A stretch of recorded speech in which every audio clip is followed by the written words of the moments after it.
Mbote nabino wetu au nujibish ba wetu bonso pedibikala batulonda ku mbujima wa balengele na shumne mu Kinshasa mpila mambo. Felix Tshisekedi na deza na ye asali nini po na Kasai. Makanisi eza mutuna munene oyo tolingi toyanola po bilobela eza ebele eza na bakamarade journaliste baleki na bilili bazoloa soko zolandela bango okukanisa baza bato ya mayele te bilobela po journalisme d'investigation eza journalisme moko oyo mutu azo montrer ba cause et puis azo montrer lisusu ba solution ekeseni na reportage. Biso nyonso tosali journalisme, on connaît bien que l'enquête démontre et les reportages montrent. Et ça, ma petite notion, il y a journalisme, ceux qui m'ont journaliste, il faut aller bango. Félix Tshisekedi a sali nini na 2 ans na ye na Kasai munene. Ya liboso tolingi toyebisa bino ke pona kotonga mboka neti Congo neti Kasai il faut makambo mitano eselama. Premier problème, nous avons problème les chemins de fer. Deuxième problème, transport routier. Troisième problème, transport fluvial. Quatrième problème, trafic aérien. Cinquième problème, il y a mon courant. Alors, on a 2 ans, na makambo nyonso mitano, chef de l'État, asali nini. Na règne, il y a 21 ans, il y a AFDEL, société Nabiso, il y a SNCC et Koufaki.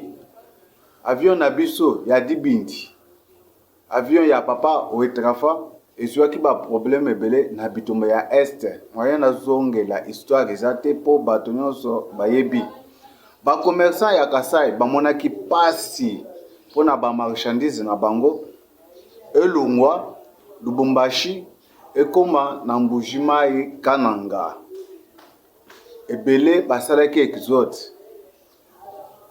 c'est-à-dire abanda ko futela ba marchandise prix oyo ya marchandise elekiti na ya douane et puis pour la marchandise ekoma na Kasai il faut esala inane talandenge reni ya kala elingaki mboka te elingaki bana Kongo te sko tango mokonzi ya mboka ya sika Félix Antoine Tshisekedi Tshilombo azui bokonzi ayanoli po bato ebele balingi kaka Félix Tshisekedi akoma na Kasai akabela bato lipa akabela bato mbongo akabela bato biloko akolia azo sala campagne te baza na confusion pour Félix Tshisekedi azali lisusu candidat président te akomi déjà président en tant que président azo sala makambo nyonso pour développement durable ezala na mboka. Sko asali nini azongeli na d'abord makambo ya SNCC bino nyonso boyebaki tango anome Gabriel Kingwa kumaza pona FCC banda ndenge babundisaki ye epa bato ya FCC mais Dieu est grand Kingwa aza na musala 12 locomotives eye ekozala pona Lubumbashi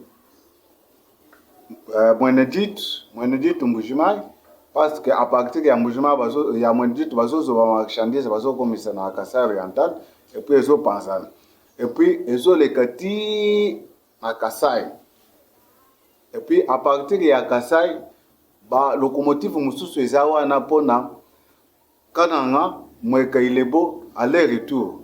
Alors tala makambo Fachi Beton asali pona ba onyonso bakimaki mboka bazonga ba onyonso bakimaki mboka bazonga ba commerçant bazonga développement durable ezala na mboka.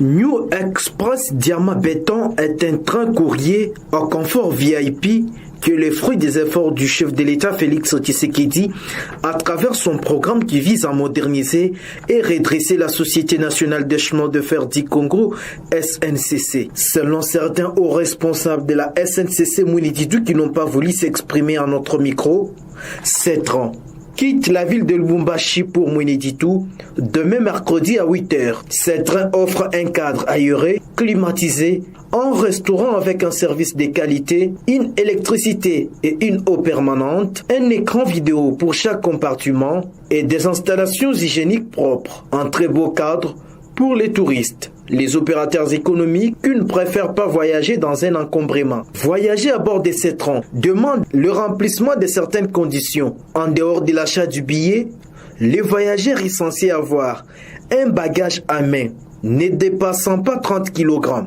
Dans le rue de Mouinididou, les habitants disent attendre l'accomplissement de cette nouvelle et on risque d'assister à un événement semblable à celui de l'arrivée de Jésus-Christ à Jérusalem. Du côté IDPS, on remercie d'avance les chefs de l'État qui a songé à apporter une solution à la souffrance des opérateurs économiques. Gérard Chibandekaboué est président fédéral. Et nous accueillons cette nouvelle avec beaucoup de joie parce que ça fait beaucoup de temps, pratiquement une année, il n'y a pas de train voyageurs, alors que tous les moyens de transport sur le pays, les avions roulent, les véhicules roulent, mais seulement nous avons été privés, ça fait longtemps, des trains voyageurs. Oui, sur le plan économique, vous savez, d'abord il y a des clients qui ont été pénalisés, ça fait un bout de temps, ils expédient leurs marchandises, mais eux-mêmes restent de l'autre côté, ce qui fait qu'il y a des conséquences et les clients étaient obligés de venir retirer la marchandise avec beaucoup de retard. Ça va à la SNCC 48 heures après que la marchandise soit arrivée à destination, vous retirez la marchandise sous pénalité. Ici, si quelqu'un expédie sa marchandise, il vient retirer ça beaucoup plus vite en utilisant les trains express Diamant Béton qui va faire Lubumbashi Mouinididou.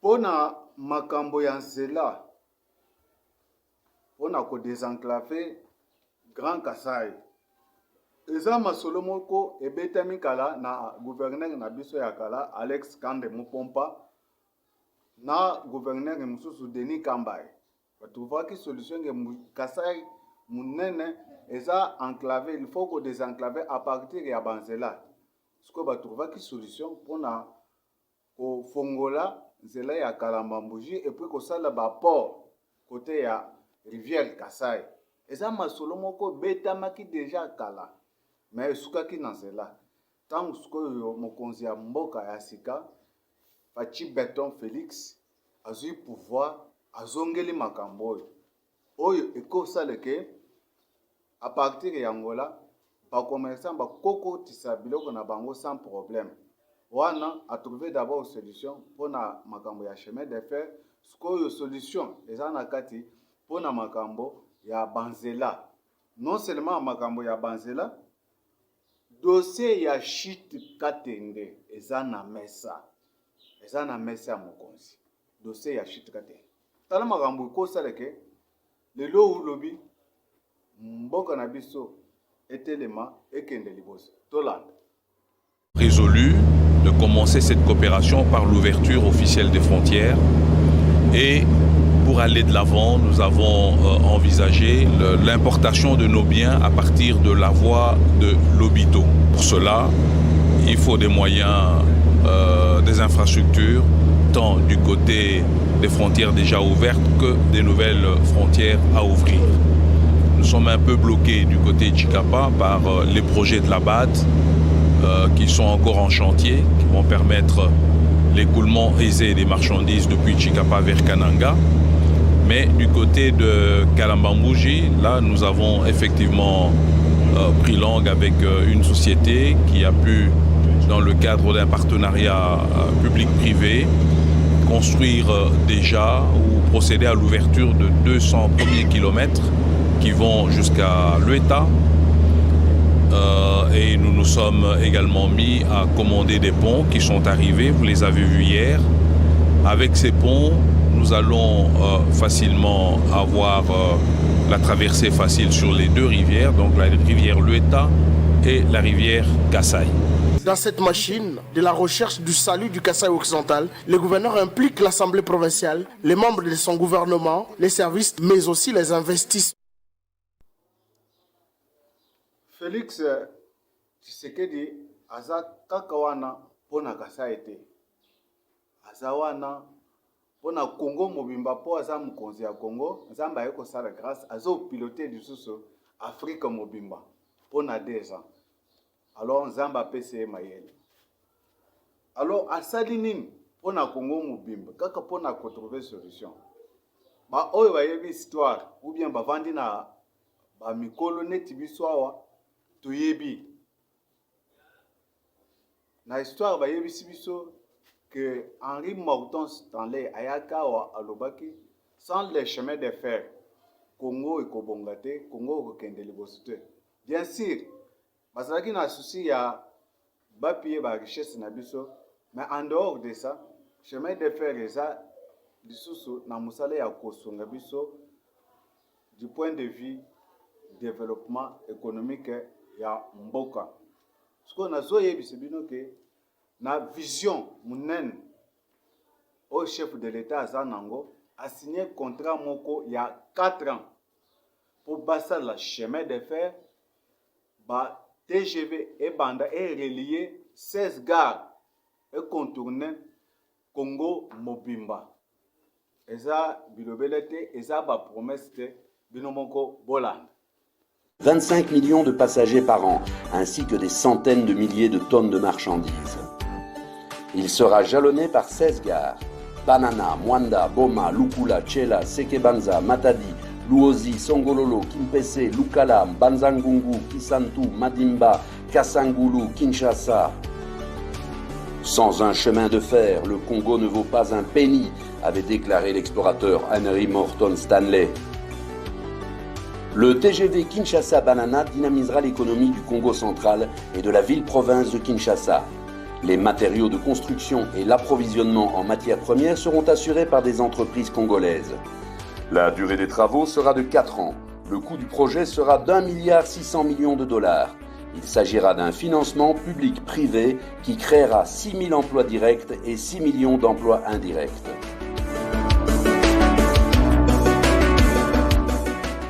La ligne Banana-Kinshasa pourra ensuite faire l'objet d'extensions au plan national sur les axes nord, sud et est de la République. Dans le cadre du programme prioritaire du président de la République, CMTC s'est engagé à accompagner la CAPUI-DC, la cellule d'appui au programme d'urgence intégré de développement communautaire. Le but est de prodiguer aux jeunes Congolais une formation pratique aux nouvelles technologies en relation avec les transports routiers, aériens, ferroviaires et fluviales. 2 centres de formation seront construits à cet effet. Une fois formée, cette nouvelle élite de techniciens congolais mettra son expertise au service de différentes structures, telles que la RVA, l'OVD, la SCTP, la SNCC, l'Office des routes et CMTC.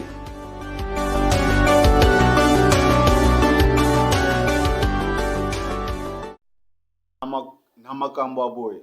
Bokolo beke ba journaliste ba leki na bilili po bazana mwa succès ndambo mais succès za mupepe ele kaka nango. Fachi azana mande na ye, il faut atika bilembo. Azana mission azana ngo, il faut atika bilembo, botika bilobela so za journaliste ya enquête, journaliste d'investigation. L'enquête démontre, mais les reportages montrent. Les reportages, c'est un sentiment, mais l'enquête, c'est la raison. Quelles sont les causes? Il y a pas quelles sont les causes que Kasai, Congo Mobimba et Kende Liboso. Alors, nakanisi sango tika bilobela zala journaliste moko ya mbayele ya investigation pona koyebeke mokonzi ya moka asali nini pona yo il faut akende Kasai abando kokabela batu ba 300 francs 500 francs ndenge yo osali wano za mutu te wano lingi mboka te